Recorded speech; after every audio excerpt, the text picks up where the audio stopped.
Hello children. So the topic for today's video is structure of the earth. Now when we say structure of the earth, what does that mean?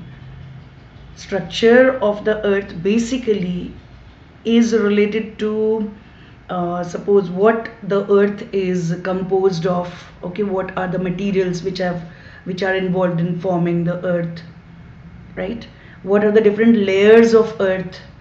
All these are studied under this topic, the structure of earth. Okay, and in this we have to study about the interiors of the earth. Now that is one part of the earth, but when we say earth basically, children, earth is you can say a solid mass, right? This planet has got, actually when we are there on the surface of earth, we call that surface of earth as crust. Clear? It's a rocky surface, right? But what about these different layers which you can see in this picture? Exosphere, thermosphere, mesosphere, stratosphere and troposphere. All these are actually not the layers of earth. These are the layers of the atmosphere. The atmosphere of earth is divided into different layers, and these are from when we start from the earth upside. The first one is troposphere, then stratosphere, mesosphere, thermosphere, and the outermost layer is called exosphere. Okay, that is about the atmosphere. And we know each and everything about atmosphere. Each and everything means we have studied a lot about atmosphere, right? We cannot say each and everything is known to us, but still we know a lot about it. And how do we know? It's very easy, because we can go there, na? If we want to study about the atmosphere, we easily can go there and study about it, right, by different sources. But when we are talking about the interiors of the earth, suppose deep inside the earth, so how do we know about it? Because there is actually, it's not possible at all to go deep inside the earth. How do we know about it then? The different layers, and how whether it is in the form of solid, liquid or gaseous state, or what it is composed of. So for that purpose we take the help of certain other things. Okay, like you can take the first most important factor is actually, which helps in providing the information about the interiors, is the volcanic eruption. You all know about the volcanoes, and in volcano what happens? Magma from deep inside the earth, it comes out, right? When it comes out, it solidifies, it cools down, and after that we can easily study about the composition of that matter which has come out of the earth.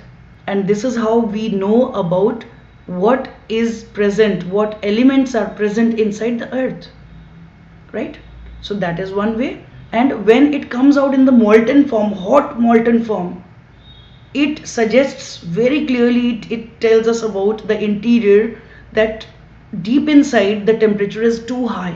It's very high temperature. So these are a few things we are getting about, actually few informations we are getting about the interiors. Then you can take the example of, suppose, the meteors. Meteors are the heavenly bodies which are present in the you can say the space, right? And these heavenly bodies are a part of the solar system. So sometimes you must have heard about it, that a meteor has actually reached on the earth's surface and it has made a deep crater there. So we are not talking of the crater, we are talking about that meteor. When we study about the meteor, what it is made up of and all that, several researches go on. So when we know about it, what it is made up of, we can easily relate the formation of earth also, because we feel that all the materials, all the heavenly bodies, you can say planets, satellites and the meteors and all these are formed in the solar system. At least these are formed by similar matter. Okay, so this is how we can get some more information. Moreover, you can say that by various research studies go on related to the different things. Okay, and about the origin of earth, and regarding different things, though that also gives us some information about the interiors. One more thing is there in this case, the seismic waves. Now, what are the seismic waves? Seismic waves actually cause the earthquake. Now, these seismic waves are of different types. These are the primary waves, secondary waves, L waves, and all these different types are there. But basically here I am talking of the S waves. Okay, S wave, children, it has got a feature, it has got a tendency that it doesn't pass through the liquid matter, right? So if we know very well that this, by various studies we have actually understood that this is the nature of this particular wave. Okay, S wave, it is called in short S wave, secondary wave. So this secondary wave or the S wave doesn't pass through liquid matter, but the primary waves can travel through all the different matter. So we have seen by various instruments which actually give information about these the movement of these different seismic waves. In that we have found that S waves actually are not able to cross through certain part of the earth. Deep inside the earth, they are not crossing through certain part. So what does that indicate? It's very clear that in that particular portion of earth, the matter is actually not in solid form or gaseous form. It is what? It is liquid form. So this again proves that deep inside somewhere it is in liquid form. Liquid form means it's molten, right? It's because temperature is too high, so rocks are present in molten form. So these are the different you can say methods by which, and several such other sources are there by which we get the information about deep inside the earth, right? Now let's start with the study of all these different layers, right? Overall, on the basis of all these studies, we can say that earth has got three main layers. Okay, three main layers of earth are there. The outermost thin layer is called crust. You can see here the first outermost layer on which we are present, right? This is a part of crust. Clear? This is a very thin layer. It is just covering 1% of the total mass of the earth. And below the crust, when we go, the second layer, or you can say the middle layer, right, is called mantle, right? You can see here mantle. Mantle again is divided into two parts, the upper part and lower part. Upper part is called upper mantle, lower part is called lower mantle, right? And it is covering almost 84% of the total mass of the earth. Now what about the core? Core is the innermost layer of earth, right? Innermost layer of earth, and it has got, again, it is divided into two parts, outer and inner. Outer core, inner core. Okay, and it is covering now 15% of the total mass of the earth. So this is actually when we talk about the total the different, all these three different layers, these are present in somewhat this manner. Now when we talk about the different layers, okay, the first layer, the outermost layer, which I said just now in the earlier part, the first layer is crust. Okay, second layer is mantle, and third layer is core. Now the crust, the outermost layer, is actually made up of two you can say two different type of matters, right?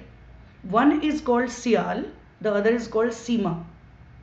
Now what is Sial and Sima? Si and Al, that forms Sial. Clear? Si and Al. Now what is Si? Si is the symbol of silica, right? Al is the symbol of aluminium. Okay, so that forms Sial. Clear? And the other one is Si and Ma. Now what is Si again, it is for silica, and Ma has been taken from magnesium actually, right? Now, silica and magnesium forms CIMA. First one is Sial, the other one is CIMA. Now, Sial is basically lighter in weight. Okay, it has got less density. But CIMA is actually, it is more denser. So it is believed that CIMA is forming the oceanic crust, but Sial is forming the base of the continents. Now, what is oceanic crust and the continental crust? The two type of crust we can classify here. Continental crust is that which is forming the entire continents, right? All the different continents, mountains and all are present on the continental crust. Clear? Oceanic crust is forming the ocean basins. Do you know the ocean basins? The lower part, the deeper part over the earth's surface where now water is covering it, right? Now the water has covered all that deeper part and now it has formed ocean or sea or any water bodies.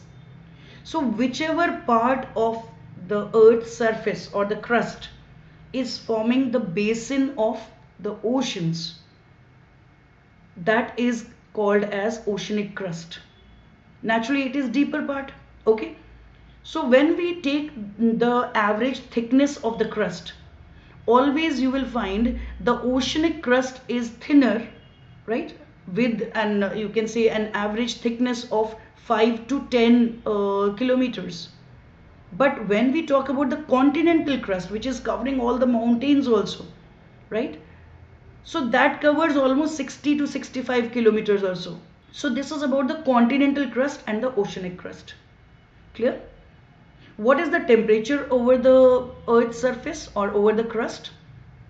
Over the crust, actually on the surface, the temperature found is generally 0 degree. If you know anything about the atmosphere, you must have studied about the atmosphere, the different layers of atmosphere. As we go from the earth's surface upside in the atmosphere, you will find the temperature decreases. In the troposphere, as we go higher up, temperature decreases, but it's just opposite in the case of the interiors of earth.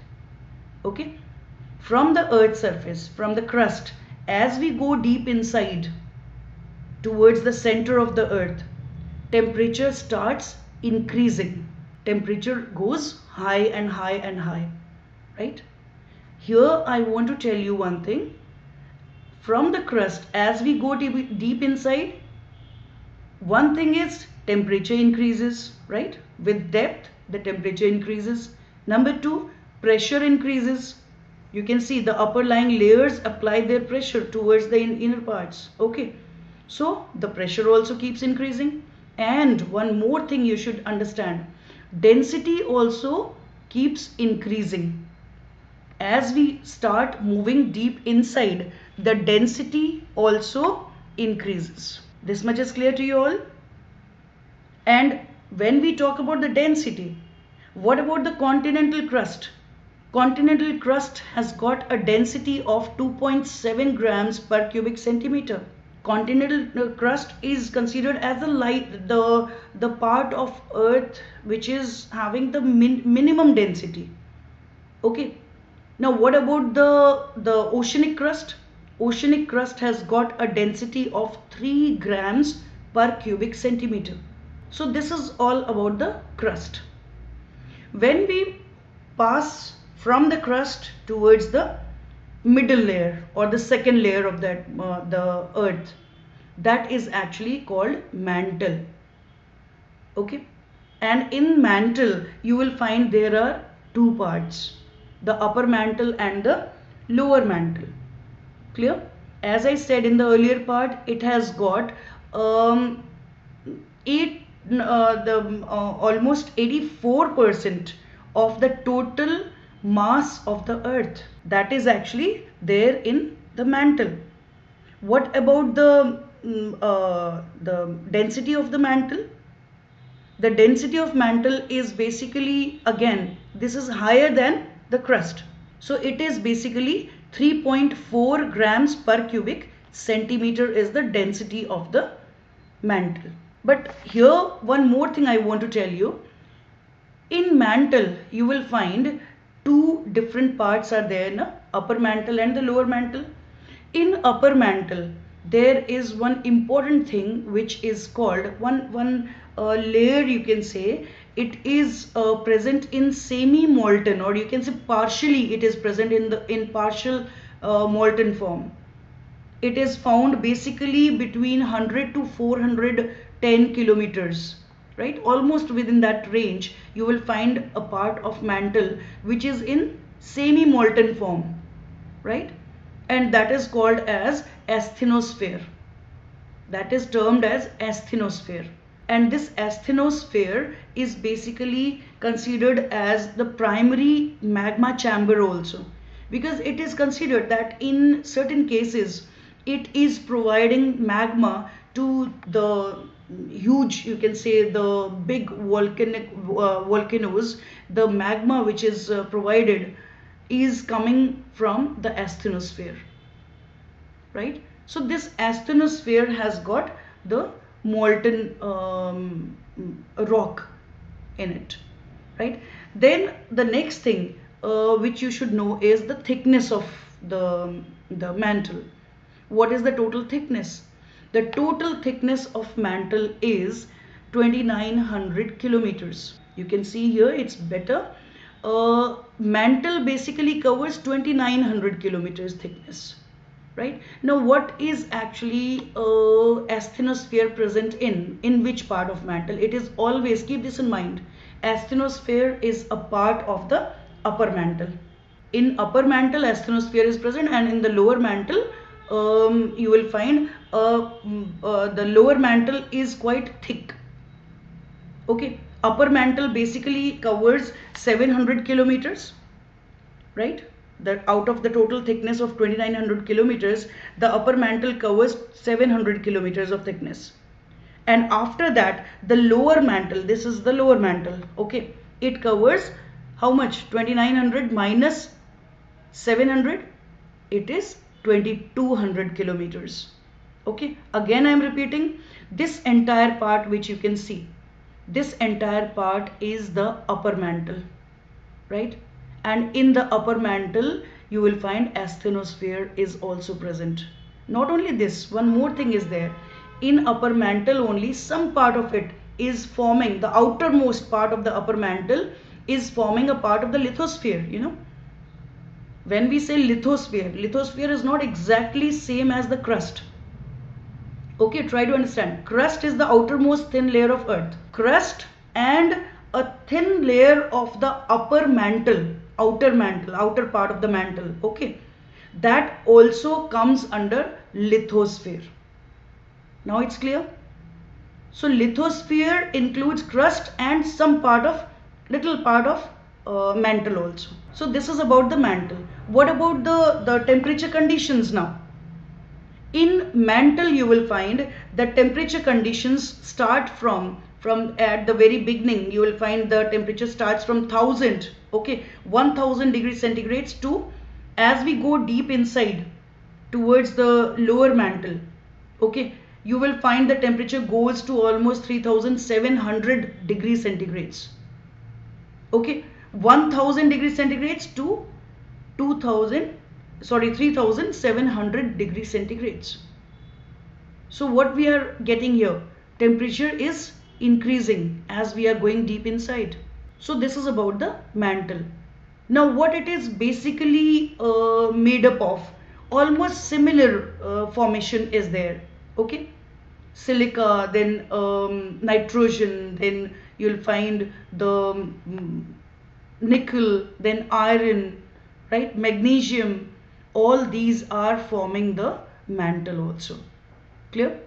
Now as we go deep inside further, we cross the mantle layer, or you can say the middle layer of the earth, we go deep inside again. After that we get the innermost layer, which is called actually the core, right? This is the core. It is again divided into two parts. What is it? Outer core and the inner core, right? Outer core and inner core. Now what about this? The entire core, you know, core is covering almost 7,000 kilometers of the total diameter, right? Or the other way you can say, it has got a thickness of 3,500 kilometers, total thickness of the core. And out of that, if you see, the outer core, the outer layer of it is present in liquid form. Because of such a high temperature, the all that matter which is present, basically whatever the different rocks are present, all these rocks start melting at that depth. Okay, so that is present in liquid form. Okay, and this is the part where the S waves don't cross this part, and that's why we know that this is made up of the liquid matter. But as we go further deeper towards the center, we find that there is the inner core which is present. It is present in solid form. So what is that, and why it is so? Because of the extreme pressure of the upper lying layers. The pressure, when the pressure goes high, and the density of the matter also, as we go deep inside, the density of the matter by which the innermost part of the earth is made up of, that is very high. Okay, so what happens there?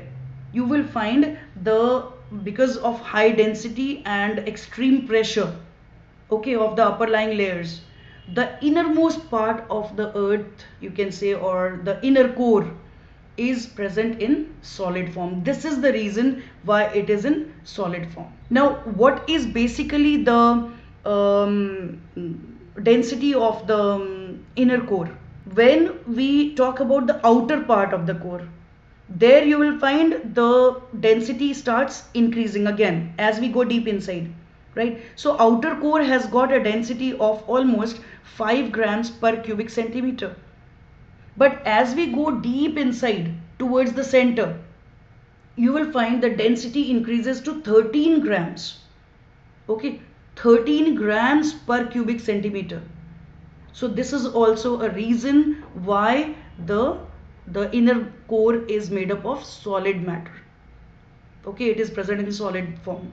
Now, what it is composed of? Basically, the core is made up of nickel and iron, right? And because of the symbols of nickel and iron, nickel has got the symbol Ni. Yes, iron has got the symbol Fe. You all know about it.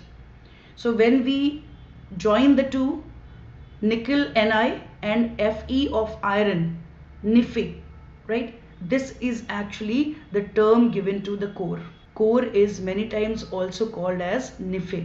And why it is called so? You can easily say that nickel and iron are the main elements which is by which it is composed of. Okay, besides this, you will find several other radioactive elements are also present, which are forming basically the core. So these radioactive elements are mainly the reason behind the high temperature of the inner part of the earth or the core. Now, what is the temperature condition? From the outer part of the core, as we cross mantle and we reach towards the core, right? From the outer part, as we go deep inside, you will find in the outer part the temperature is almost 4,400 or 500 degrees centigrade, and it further increases towards the center, and at the center almost the temperature reaches to 6,000 degrees centigrade. Just imagine, the surface of sun has got this temperature. So such a high temperature is present in the center of the our planet, that is Earth. So these are a few important things about the entire, all these different layers of the Earth. Now children, one very important part of it is again left to be discussed here. There are a few discontinuities. Okay. Now, what are the discontinuities? First of all, you should know what is the meaning of discontinuity. Discontinuity is nothing but just imagine that in the crust, right? Just now we discussed in the earlier part, crust has got certain composition, okay, or the density, or certain things are, certain features are there. But as we cross the crust part, right, we enter the mantle, we find all these features start changing. Okay, there is a limit, you can say, right, where the features of crust end and the features of mantle start. That means a continuity of all the features of crust, they end there. Okay, and certain other things we can find, and that these are the features of mantle, the other layer. So what is that transition zone called? It is actually a zone, a narrow thin zone of you can say a transition zone, where the features of crust end and the mantle start. That is called as the Mohorovičić discontinuity. And the next one is when we cross the mantle. Okay, as the mantle ends and the core starts, it is again a transition zone which separates the mantle and the core, and that is called as Gutenberg discontinuity. And as they are separating the two layers, suppose Mohorovičić discontinuity, in short it is called as Moho discontinuity, right? Moho discontinuity. So this is actually separating the crust and mantle, and it has got the features of crust and mantle both. Understood? Here the crust is ending and mantle starts. So this is also many times termed as the crust mantle interface. When we say the Gutenberg discontinuity is actually a transition zone where the features of mantle start ending, right? They actually end, and the features of core can be seen, and that part is called as, that narrow zone is called as Gutenberg discontinuity. And because it has got the features of both mantle and core, so it is called as the mantle core interface also. These are the two discontinuities which you should know about. And besides this, you can say there is actually in the crust also you will find the Sial and Sima. In between that there is a coneroid discontinuity which is separating the two parts of the crust, right? Same way the upper and lower mantle also are separated by a thin discontinuity which is called as Repetit discontinuity, which is separating the upper mantle and the lower mantle.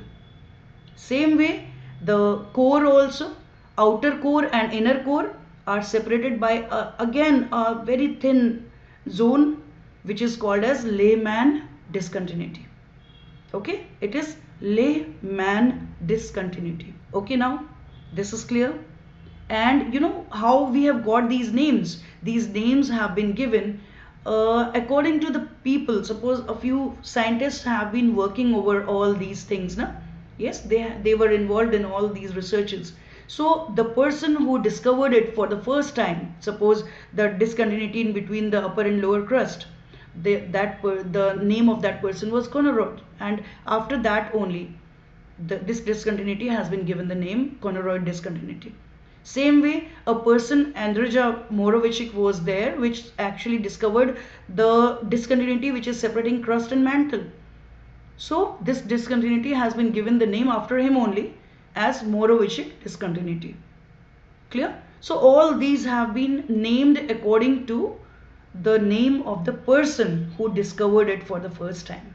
So this is all, children, about the structure of the earth. Now I hope you have understood each and every part of this topic, right? The various sources, how we know about the interiors of the earth, right? The different layers of earth.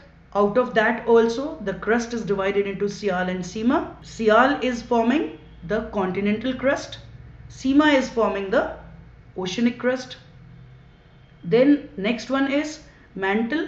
Mantle is having the two, again mantle is divided into two parts, upper and lower mantle, right? Upper mantle has got one very important feature which is called asthenosphere.